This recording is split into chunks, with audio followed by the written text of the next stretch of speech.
Halo sahabat, sebelum menyaksikan tayangan berikut, jangan lupa untuk klik tombol subscribe dan mengaktifkan tombol lonceng, supaya nggak ketinggalan tayangan-tayangan terbaru Solusi.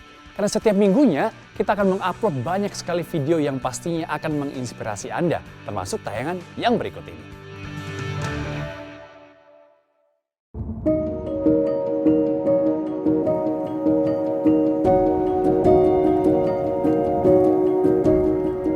Harapan untuk hidup tidak ada lagi dalam hidup saya. Saya divonis terkena kanker kandung kemih yang sifatnya ganas. Hidup saya seperti tidak ada harapan lagi.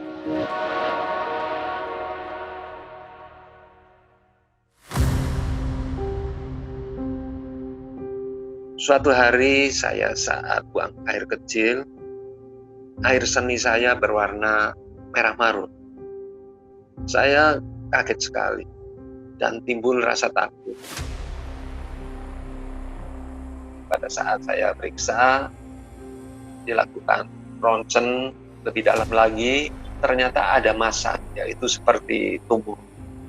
Dan dokter memberitahu bahwa ini harus segera diangkat karena sangat berbahaya. Akhirnya pada tanggal 1 Mei 2019 saya dilakukan operasi.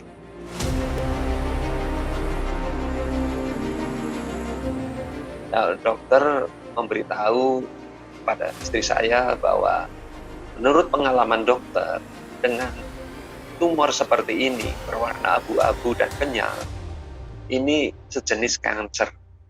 Dari itu perlu adanya patologi untuk tindakan lebih lanjut. Pada saat hasil patologi keluar, ternyata bukan tumor lagi, tetapi sudah sejenis kanker dan sudah terindikasi menyerang ke otot polos. Kalau sudah terindikasi ke otot polos, menurut dokter bersangkutan, ini akan berakibat ke kelenjar getah bening dan nanti bisa ke seluruh tubuh. Dari itu perlu dilakukan PET scan. Tapi karena di Cirebon tidak ada PET scan, saya dirujuklah ke RSCM Jakarta. Pada saat saya berada di dokter RSCM, di situ dokter memberi saya alternatif. Alternatif pertama yaitu pengangkatan kandung kemih dan prostat.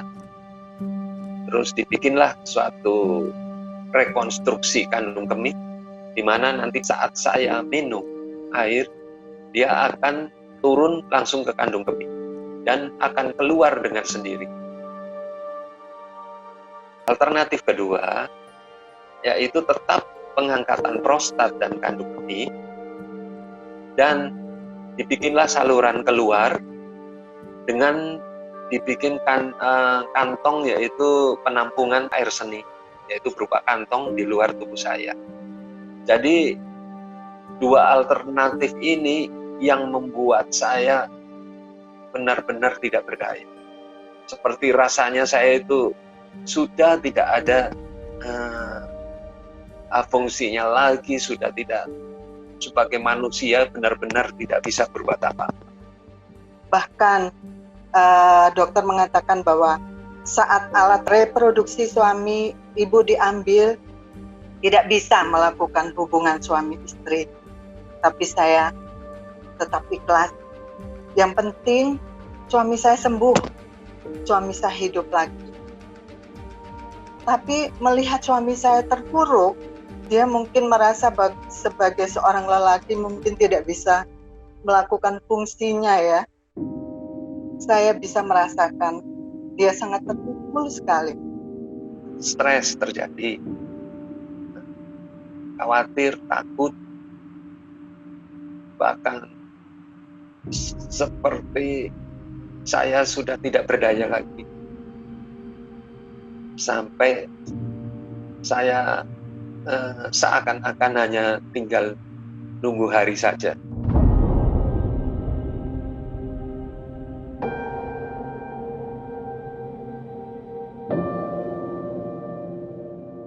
saat kita menunggu hasil daripada patologi ulang, saya diberikan hikmat untuk memberikan kekuatan pada suami. Pak, kita masih ada waktu 4 hari untuk minta sama Tuhan supaya tidak ada operasi. Jangan khawatir, Pak. Pasti akan ada sesuatu yang Tuhan mau kerjakan untuk kita berdua. Kita berdua hanya bersandar kepada firman Tuhan. Teringat akan janji Tuhan.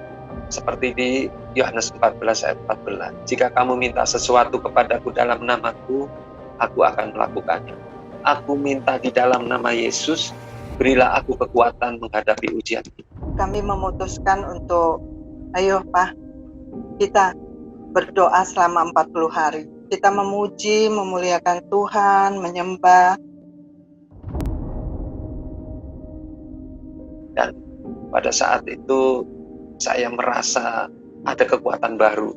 Saat ketemu dokter, ternyata janji Tuhan itu ya dan amin. Dokter dijamah oleh Tuhan sehingga dokter bisa menyarankan atau memberi solusi, yaitu melakukan patologi ulang dan melakukan PET scan. PET scan dilakukan, hasilnya bersih. Tidak ada penjalaran organ tubuh lain. Dari patologi menunjukkan bahwa tidak ada terindikasi ke otot polos. Disitulah mujizat terjadi.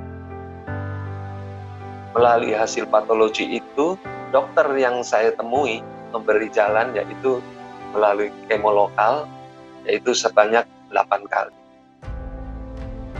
Karena pada saat kemo, kanker itu bisa dimatikan. Disinilah luar biasa kuasa Tuhan memberi kita kekuatan.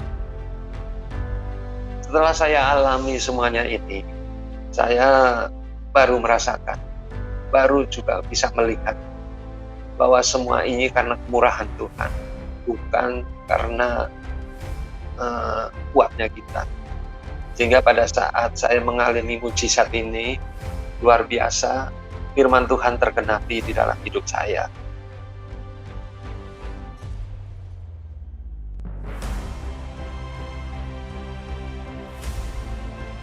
Di Mazmur 91 ayat 14, di situ dikatakan, sungguh hatinya melekat padaku, maka aku akan meluputkan. Aku akan mementenginya sebab ia mengenal namaku. Bila ia berseru kepadaku, aku akan menjawab. Aku akan meluputkannya. Aku akan menyertai dia dalam kesesatan. Tuhan Yesus benar-benar membentengi saya. Di situ benar-benar Tuhan meluputkan saya dari pisau operasi. Setelah mengalami mujizat ini, suami saya mulai tambah berubah.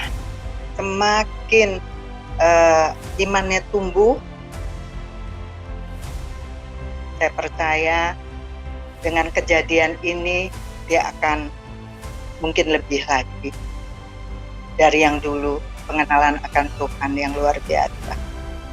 Di 1 Petrus 5 ayat 7, dia berkata, serahkanlah segala kekhawatiranmu kepadanya, sebab ia yang memelihara kamu. Jadi apapun masalah kekhawatiran kita, harusnya kalau percaya sama Yesus ya serahkan sama Yesus, karena dialah yang memelihara.